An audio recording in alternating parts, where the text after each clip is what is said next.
be looking at IBM today. So I'm going to be paying attention to only this Yahoo Finance chat. We've kind of gotten rid of the blab idea. So let's see. If anyone has questions, you can just pop them into that chat, and the moderators will deal with it accordingly, or I'll notice it and bring it up. So we're going to start by going to our SEC website, which is our famous favorite website, and it's just clicking the search button. This should be your bookmarked website if you're serious about investing. And type the stock ticker of the company we're interested in, which is IBM, and we're going to start building a model for IBM's earnings and cash flow. So it's funny to me that their name stands for International Business Machines. So anyway, here's their income statement, and it should look familiar to you, similar to Apple's. All income statements are sort of the same. They start with revenue, and they sort of go on to costs, and then there's profit. So it's the basic structure of all income statements in business. So it's not totally different from all. They're all sort of the same in some ways. But what's interesting is the magnitude, right? We know Apple is doing, $75 billion for a quarter of sales. And let's save it here. And IBM last quarter did $19 billion in sales. So let's see, Q3 15. And they have three different kinds of revenue. They have services, sales, and financing for total revenue is split up into three business components. And it's interesting that IBM is almost all services now. You can see that 12 billion out of the 19 billion is services. And we're just going to sum these to make sure they add up. Do a little formatting. Control 1 is the formatting shortcut. And so let's look at the costs to each business. Services cost. Is this keyboard too loud? I can try to fix that. Sales cost. Sales is really products, right? Think of that as products cost. Financing costs. And then finally, total costs of goods sold. So it's an interesting way to segment, and you can see the margin on each product line is different. In fact, if you kind of eyeball it, you'll sort of see that maybe we should we just put it down here.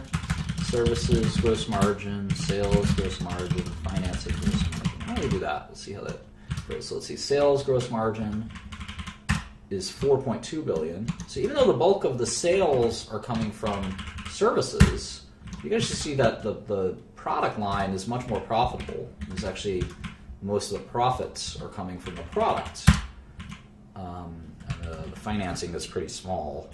So total gross margin is, let's see, revenue minus total cost of goods sold, which is 9.4 billion, or just all the gross profit lines individually. So you can see IBM for every $19 billion, so let's say it's about 50% gross margin, right? Let's do that. Gross profit instead of gross margin, although those are sort of the same. So we can see for IBM, their gross margins are about 49%. Does anyone remember what Apple's were? Apple's gross margins?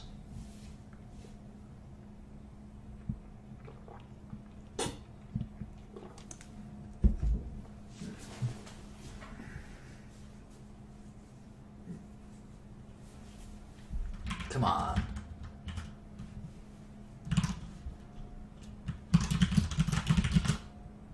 %, yeah. So IBM kind of keeps 49 cents of every dollar, whereas Apple keeps 40. It's kind of interesting. They're not similar businesses at all, really. One is sort of a phone maker, more or less, and the other is a services sort of company. But we'll learn more about these individual companies shortly. All right. I don't know what I just did here, so just whatever it is, I don't like it. All right, here we go. So selling, general, administrative, 4.7 billion. Research and development, 1.2 billion. So operating, we call these operating expenses, right? Operating expenses. Operating income is gross profit minus operating expenses. So they have about 3.4 billion. So 19 billion in revenue and 3.4 billion is their final kind of operating profit for their business. We're not including interest or taxes yet. Sometimes call this EBITDA. That's how you pronounce it, EBITDA. Not EBITDA, but EBITDA. And it's earnings before interest, taxes, depreciation, and amortization. And sometimes it's just EBIT, earnings before interest and taxes. So that's sort of one way to think of operating income. But then we have interest income. In IBM's case, kind of have a variety of, just call other income, probably best. And there's a bunch of positives and negatives. So 188 plus 133 minus 117. So they've sort of got 3.6 billion of, we'll call this pre-tax income. And then taxes and net income. Taxes, I'll try to be quieter on the keyboard, sorry about that. Taxes of 659 yields net income of 2963. Let's see, we're off by one, which always disconcerts me. It could be due to rounding. It's often due to rounding, so I'm sure it's fine, but I'm a stickler for detail, and I see that we're off by $1 million. That, for whatever reason, always ticks me off.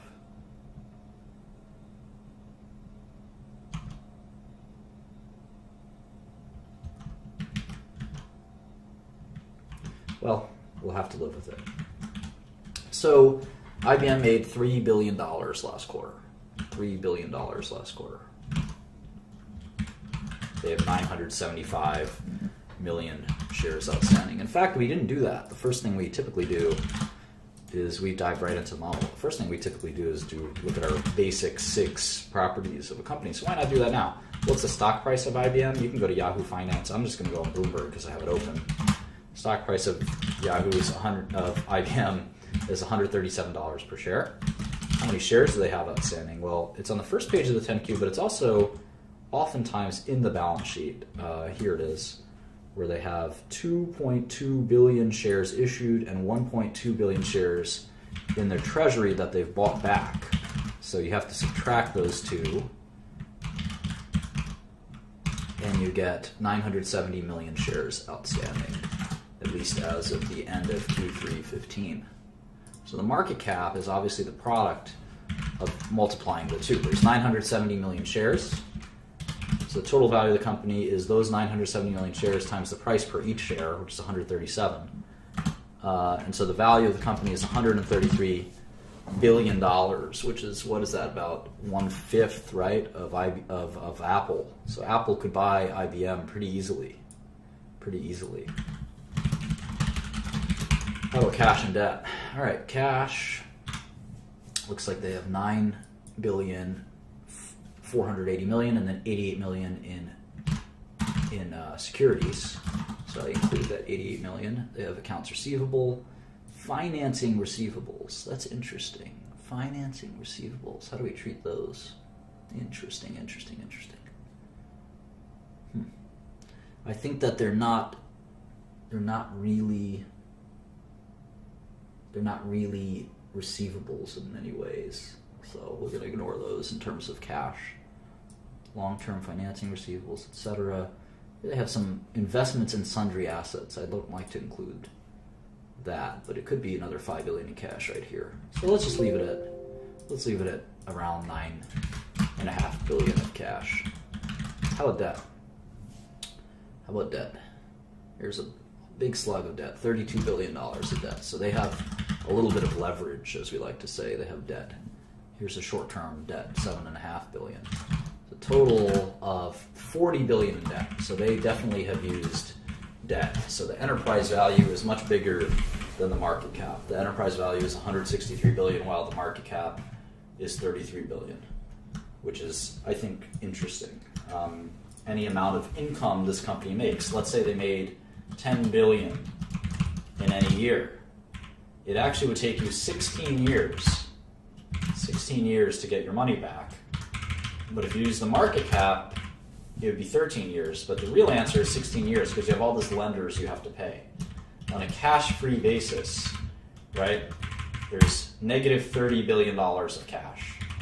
There's 10 in debt and 10 in cash and 40 in debt, basically. So it's negative $30 billion in IBM right now. So that $30 billion has to be made whole before a stock owner gets any of it. All right, let's go back to the model. And you should all be able to do this, maybe not as quickly as I can, but sort of in a similar way with just Microsoft Excel or your own spreadsheet software, like I think Google has Google Spreadsheets. So anyway, that was the Q3. Let's do Q2. And we could also do the year before. We didn't do that. We can easily do prior year. So the way we do prior year is we're just going to copy and paste all this stuff, paste it into the prior year, and we just get to pop in the constants. And the formula is like revenue is a formula. Revenue is just the sum of the 3 individual revenues. So you don't have to put that in. You can just put in the hard formula, the hard constants.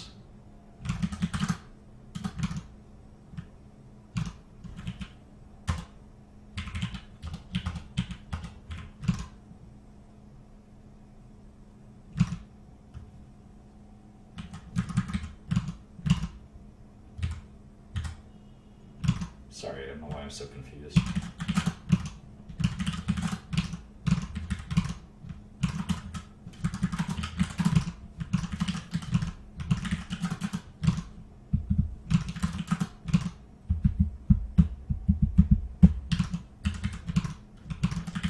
Okay, so we can see that IBM's revenue dropped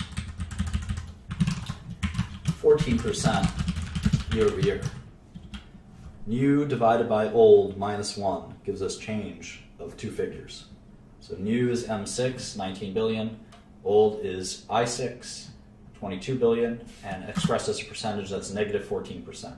So obviously this company is shrinking. IBM has significant issues as opposed to Apple, which grew 2% last quarter, right? So keep that in mind as we try to value these and thinking about discount rates and all those types of things. We have to seriously consider the fact that IBM is shrinking, which is telling us something about their business. Any business that's shrinking, we have to be skeptical, I think, of future cash flows. So let's do the next quarter, Q2. And it gets easier after you set up the model. Each quarter, plugging in each quarter is actually pretty easy.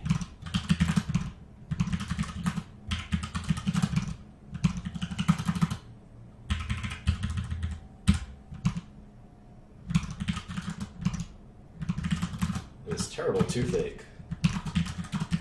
It's the first time I can't wait to see my dentist. See what is going on here. All right, so here you can see IBM is just typically making about $3 to $4 billion every quarter. So we'll worry about what that's like shortly, what that means shortly. But as you plug in these numbers, it's a little boring, so you want to kind of notice things as you plug them in, right?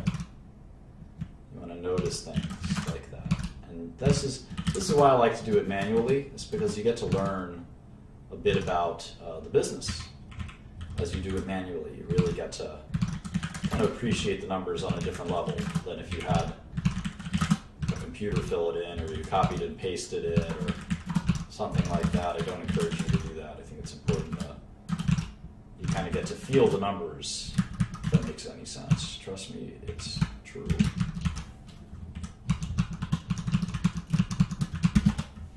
All right, 4250.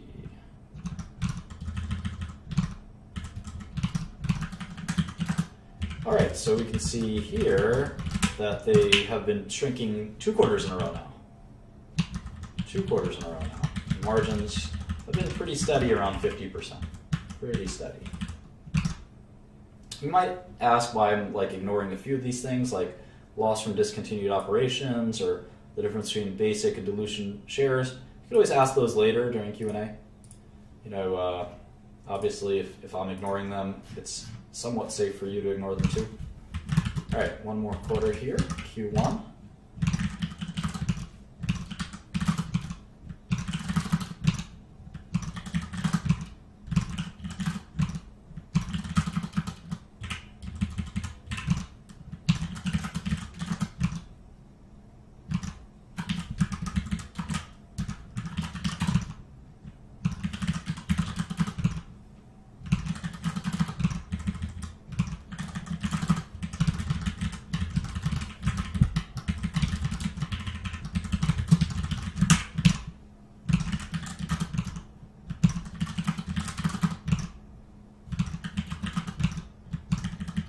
See, this only takes a few minutes if you become kind of used to it. You can very quickly get these numbers in there. And the goal isn't to get the numbers in there, the goal is to interpret the numbers and understand them, make sure that you have a good sense for, you have a great sense for the business as a whole.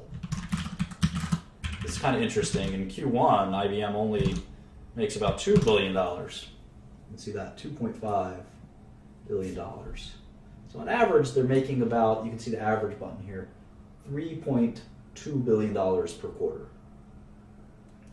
$3.2 billion per quarter.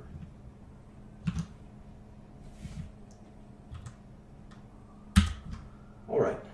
Now for the 10K, I like to read the press release. I've explained why before. Some underwriting agreements. So let's see if we can find the 10K quarterly. Where were they when they have issued that? Probably around here. Maybe here. Maybe here. Here it is.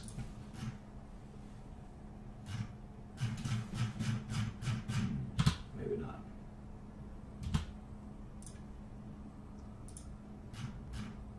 Here it is, fourth quarter results for IBM. And this is in their, this is their press release. Maybe it makes sense to go to the 10K. 10K. And I want to show you something from the 10K in general. Here's the IBM 10K. This is going to be really important to read. We're going to read it together in a minute. So why not look at it now?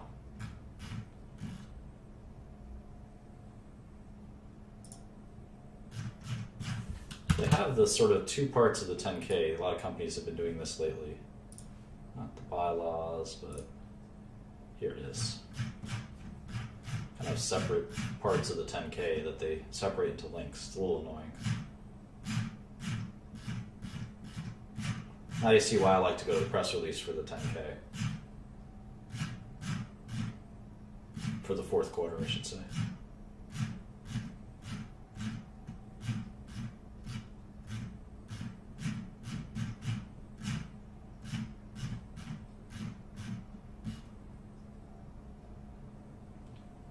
Here it is. So because this is the full year 2015, we can infer that the fourth quarter is simply the aggregation, right? 49, 911 minus all of these, if that makes sense. This is 29, 967. This is 1864.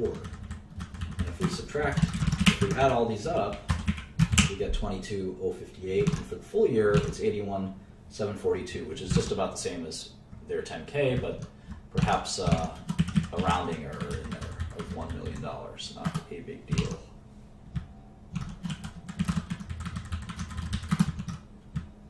And that's why doing this off the 10K is a little cumbersome, because you have to do all these kind of additions and subtractions. It's not terrible, though.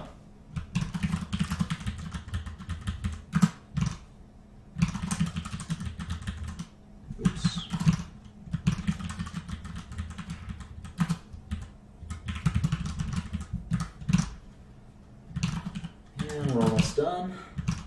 We're getting a picture of IBM as we do this, right? The picture is they make about $2 or $3 billion a quarter, or about 12 or 13 billion a year. And you can see in 2013 they made 16 billion.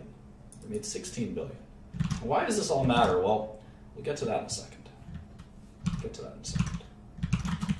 The price we pay for things is definitely related. Oops, got this wrong. 2581. Maybe not. Yeah, that sounds about right.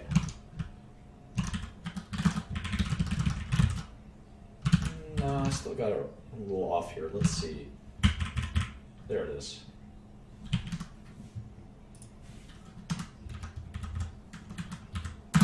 Aha, we're all done.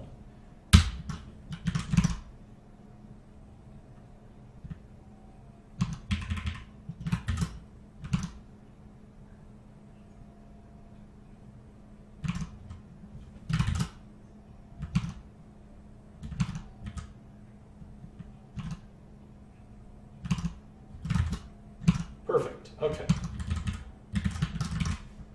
I'll do the same thing for Q4.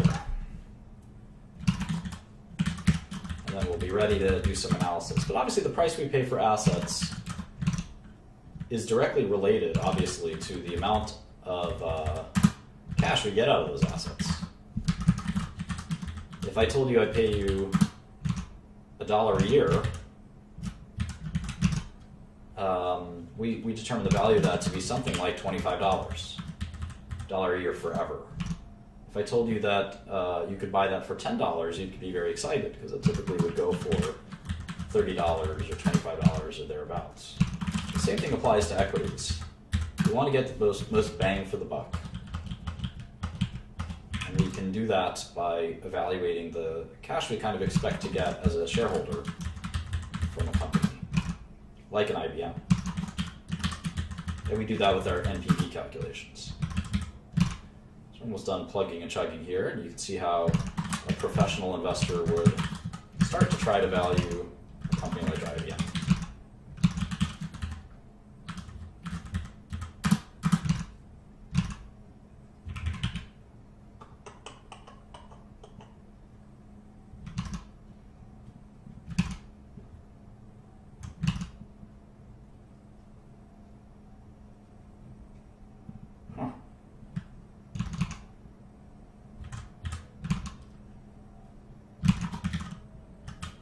Noticed something. They seem to have had a windfall of some kind last year. No matter. Okay, so the picture is in 2014 IBM made $16 billion, in 2015 they made $13 billion, and even in 2013 they made $17 billion. So 17, 16, 13. Their income has been declining, so has their revenue. What does this all mean? Well, we've done this before where we've taken NPVs, and we're going to do that one more time. So now we'll have done it for two companies.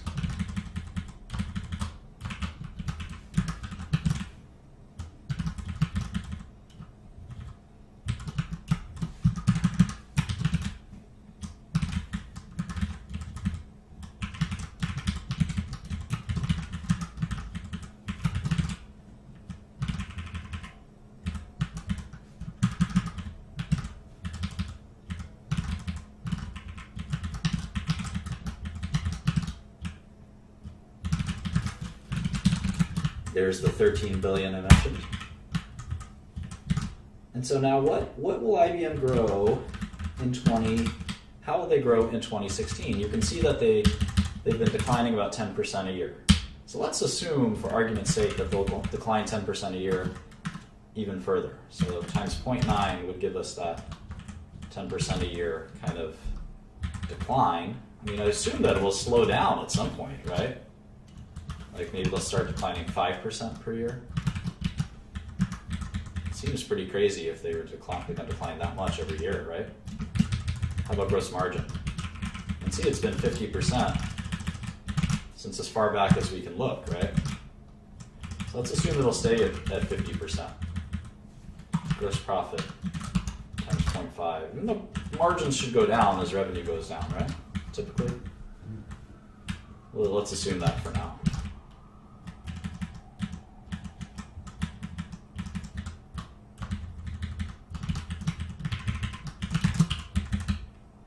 How about SG&A? Well, let's see how it behaved in 2014.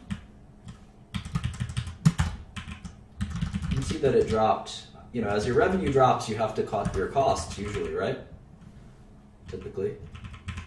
So IBM's revenue, R&D spending, and SG&A spending dropped as well. Let's see by how much. SG&A year over year, R&D year over year. As we know, we take new divided by old. New divided by old minus 1. You can see their costs dropped. They didn't cut much in R&D. They cut some in SG&A.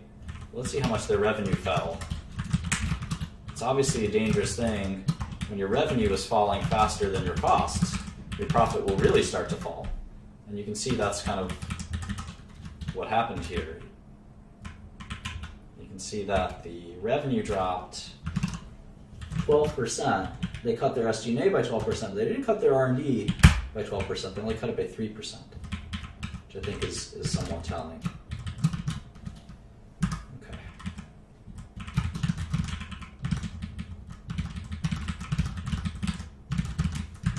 And that's why their net income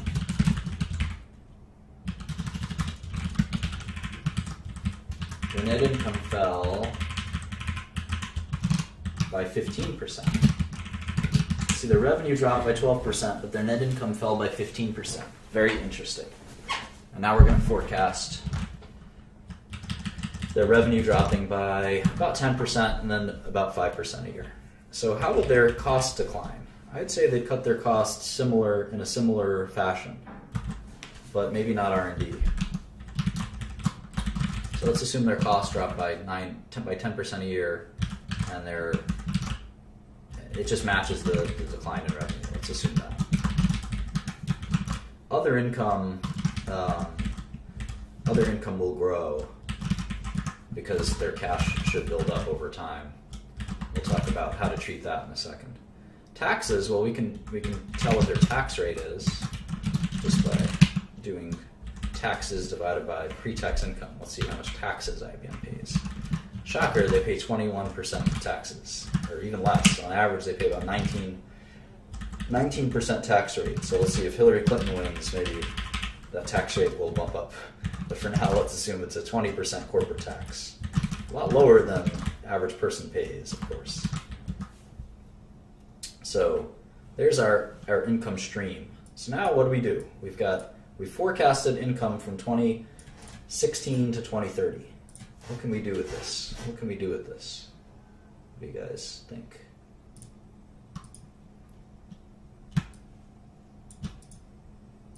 We have them going from 11 billion to 12 billion to 10 to 9 to 8 to 7 to 6 to 5.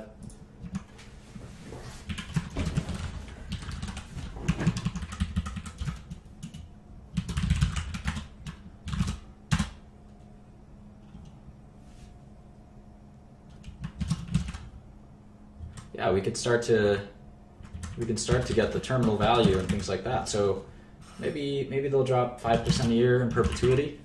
So we'll take this and we call this the terminal value. We'll do that into perpetuity. Yes, we got to discount it to present value precisely. And let's say the discount rate is what, 5%? So we'll take the NPV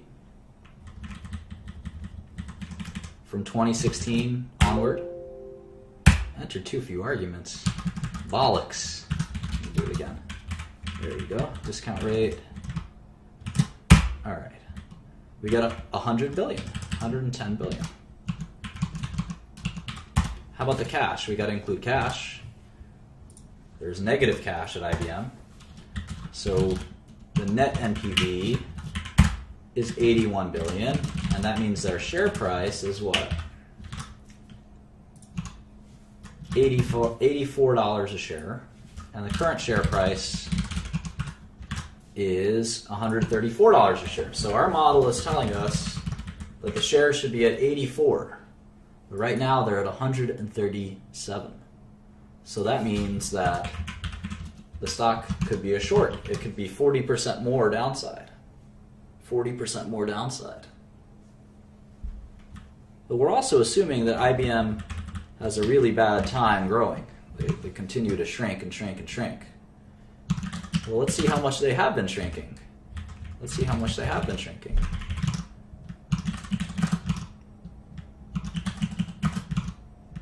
And then we got to look at the business and see if they'll, why do we think that they'll shrink or not shrink? They have Watson. Isn't that going to help? They only shrank 6% in 2014. So 2015 was a really bad year where they shrank 12%. How about 2012? How about 2012? 2011, let's go back. And then we're going to actually study the business, because that's going to really be what tells us the future. Not just past results don't tell us anything, really. It does give us a scope, though. Well, let me explain what that means. It gives us a sense. It gives us a sense for what's possible.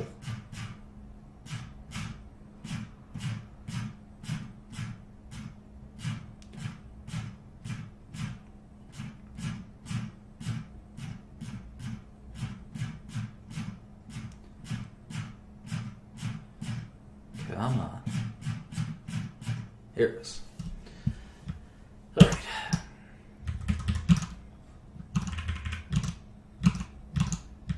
They discontinued some operations. That's why these numbers don't look the same necessarily. They've been selling businesses, which is another reason why the revenue might be going down. All right, so the revenue has been dropping every year. You can see 2%, 6%, 6%, 12%. So if they drop 10%, it seems like, at least on average, they've been dropping about 6%. So let's assume they drop 6%, maybe forever. They'd really undergo some major shrinkage. We still have a share price of 102 versus 140, so, and our maturity is negative 5%. We're using a discount rate of 5%. All right, so what does this mean? Why is this valuable? I mean, these numbers aren't really good forecasts. They're barely even forecasts. They're guesses.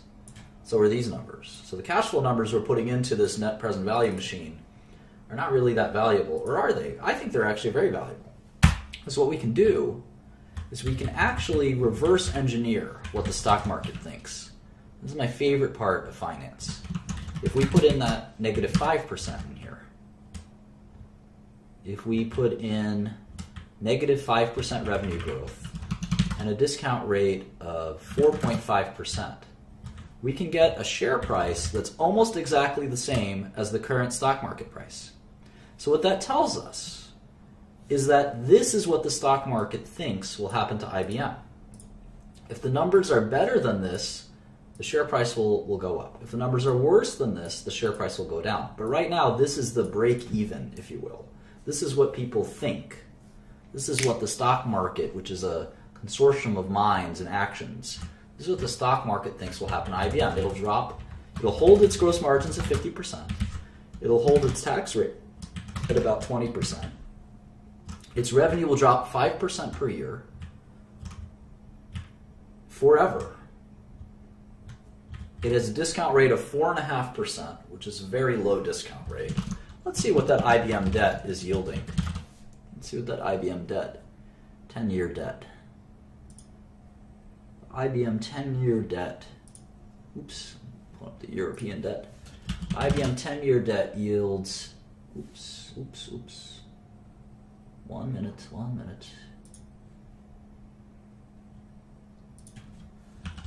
The IBM 10-year debt yields about 3.5%. So it kind of makes sense for the equity to yield 4.5% in terms of discount rate. That makes sense, right? Equity is less valuable or less riskier than debt. So if we add all this up, this is what the stock market thinks. And it's our job as an investor to see if this is reasonable or unreasonable. Is this reasonable or unreasonable? Will IBM decline by 5% a year? Will they decline by more than 5% a year? Or will they decline by less than 5% a year? Maybe they'll start growing again. I know their plan, all businesses, their plan is to start growing again. They definitely want to grow again. It's not like they're trying to decline. They really do want to grow again. So before we can really forecast any more accurately, we have to do that thing that we refer to as fundamental analysis. And the first thing I like to do when I look at a new business that I'm not familiar with is I like to do what I call segment analysis, or just segmentation. And what that means is I want to understand each part of their business. And the best way to do that is through their 10K. Their most recent 10K, again, you can get from the SEC website, hit the stock ticker, and the 10K is unlike the 10Q, the 10K really goes in depth. The 10K really goes in depth into the company. So we're going to read this somewhat slowly and somewhat painfully and carefully. The first page of the 10K is very boilerplate. It says the company name, it's got their phone number, and I would encourage you to call the phone number and say, hey, I'm a shareholder. I want to talk to you about the company. And there's nothing wrong with doing that. There's a bunch of people sitting there, and they're paid to talk to you. So there's absolutely nothing wrong with calling that phone number and saying, I want to talk to investor relations. I'm a stockholder. Even if you own 100 shares, it doesn't make a difference. The nice thing about the first page of the 10K is it also tells you how many shares outstanding there are. It typically does, at least. It does tell you the market cap, which is $159 billion. All right, IBM was incorporated in 1911. It's sometimes nice to know the history of these companies. I like to write that down sometimes.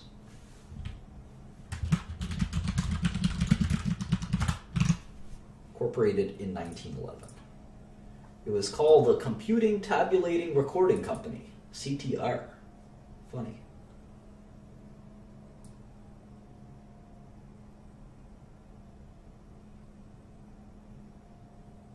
The company creates value for clients through integrated solutions and products that leverage data, IT, and deep expertise in industries and business processes and a broad ecosystem of partners and alliances. Okay.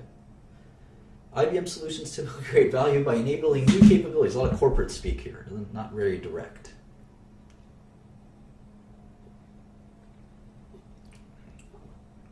These solutions draw from an industry-leading portfolio of consulting and IT implementation services. This is maybe the only real sentence in this whole paragraph.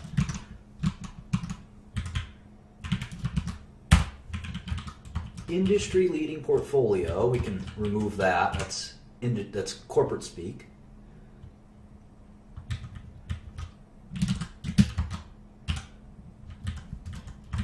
And these solutions means IBM's business is consulting and IT implementation, cloud and cognitive offerings, and enterprise system and software. That's it. This whole paragraph, this is the translation. IBM's business is consulting and IT implementation, cloud and cognitive computing, and enterprise systems and software. Okay. That is a little more understandable than this kind of corporate speak.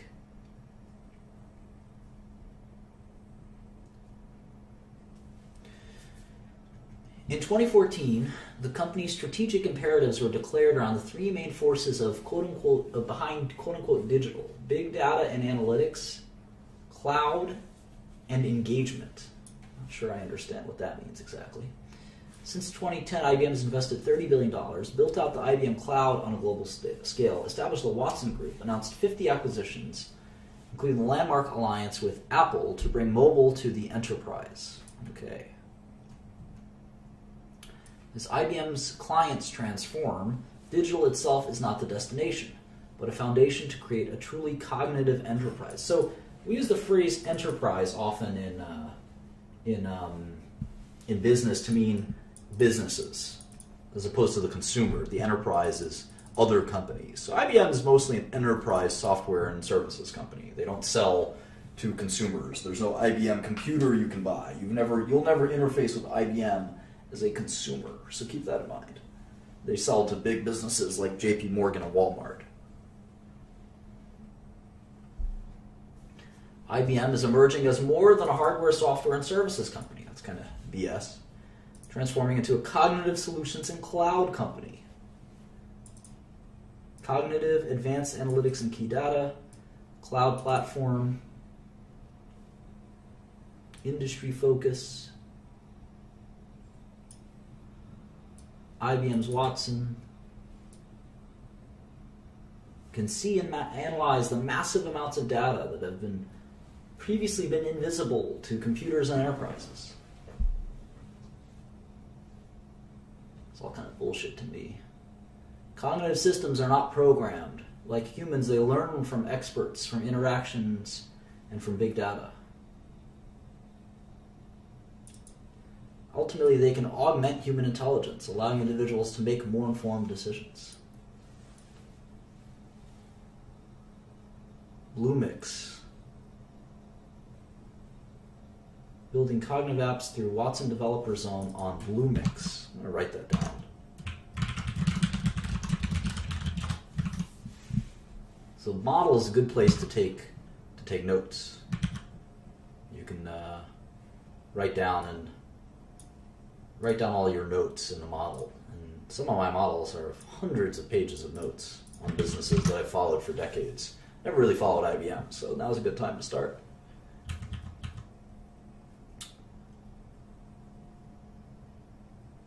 Nearly half of IBM's research spending is focused on analytics and cognitive. Okay.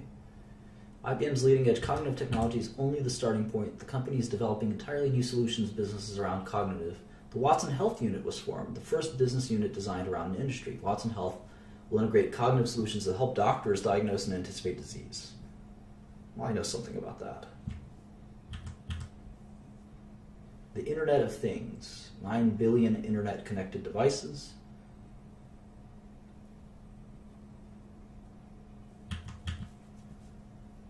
They have a cloud platform. All right, here's the business segments. Business segments and capabilities. The company's major operations consist of 5 business segments: global technology services and global business services. Global technology services, they'll probably abbreviate that as GTS. Global businesses. Global business services. So vague. I hate this corporate speak. Which the company collectively calls global services. Alright, so this is just global services.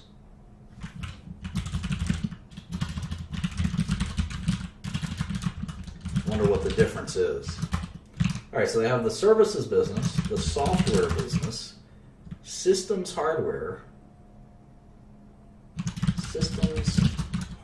so probably like mainframes and stuff like servers, and global financing. So let's see, 1, 2, 3, 4, 5. I'm guessing Watson is a part of software, but who knows?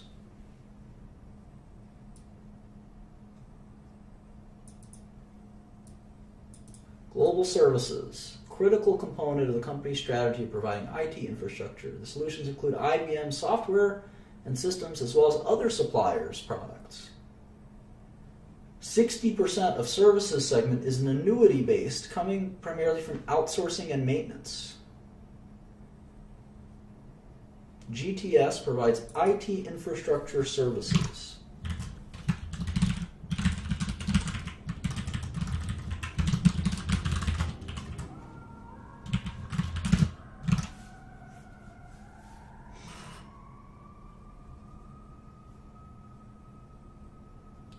Okay, so it's outsourcing in essence. How about GBS?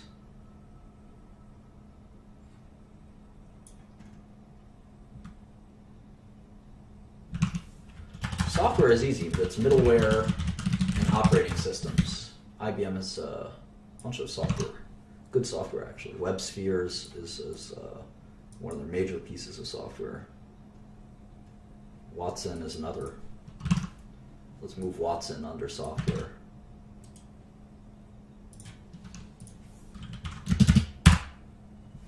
How about hardware? They have servers and storage.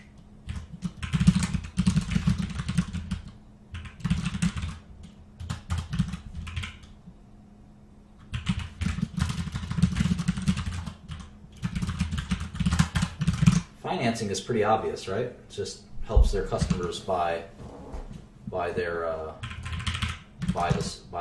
goods. So let's see what percentage each of these make up. That'd be interesting, right?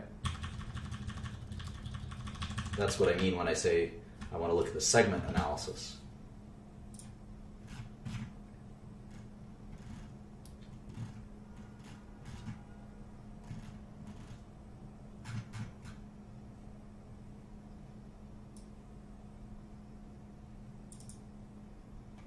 Currency may have hit IBM more than we've been thinking. We got to look at that in a minute. We still maintain that the markets expect about a 5% annual decline in IBM. We use their NPV calculator to impute that. All right, so here you can see global technology services is 32 billion and global business services is 17 billion out of 82 billion. So we can actually do a percent of revenue marker here where we can say the percentage of revenue of all global services is 32 plus 17 divided by 81.7, which is 60%. So IBM is 60% services. How about software? 22.9 billion over 81.7. So it's 28% software. And together, that's already 90%. How about systems? Systems, 7.5 billion. So they're really not selling much. Servers and storage. Together, that's 97%. The last 3% is obviously financing and other. This is 215 billion. Yeah, so that equals 99%. So you can see that the business is dominated by services and software. Yeah, everything else is, and most of it's services. So let's see the difference between global technology services and global business services. 32 divided by 81.7. So 40% is GTS and GBS, whatever that is 21%. That makes 60. Cool. So that tells us a little bit about their business. I like to save this in my model, so I accrued this information over time, and you'll see me make all these notes like this. I'll do GTS. I'll type name, global technology services, and one of the things I might want to write down is clients. Like, who are their clients? Is it Walmart, Microsoft, JP Morgan? Who are their clients for global technology services? It's probably huge businesses. And huge businesses like JP Morgan or Goldman Sachs or even Facebook, they're going to need IBM's consulting to understand their IT infrastructure. Should we use Amazon Web Services for some of it? Should we use Akamai? Should we use what kind of software? How do we set it up? And of course, IBM will sometimes say, well, I think you should use IBM software. But sometimes, hopefully, they'll say that they should use some other company's software. And that's kind of the way their business probably works. I know a little bit about software. I used to follow it a little bit, not too much. Okay, so that's sort of a quick read of the 10Q. We have to read way more. One of the things that I like to do is I like to go to their website. And it's interesting, they keep talking about Watson, cognitive computing, and all this stuff, but at the end of the day, most of their business is just consulting. It's just consulting. 60% of their business is just plain old consulting. And I know a little bit about their software business, and a lot of their software revenue is also kind of old database software and middleware software, which is also not that exciting. So they're really trying to make themselves sound sexy and cool, but they really have a bunch of old kind of software. So you can see why people think the markets assume that they'll shrink by 5% a year. Let's see what happens. This will be fun. Let's see what happens. What are these shares worth if they don't shrink 5% every year? What do you think they'll be worth?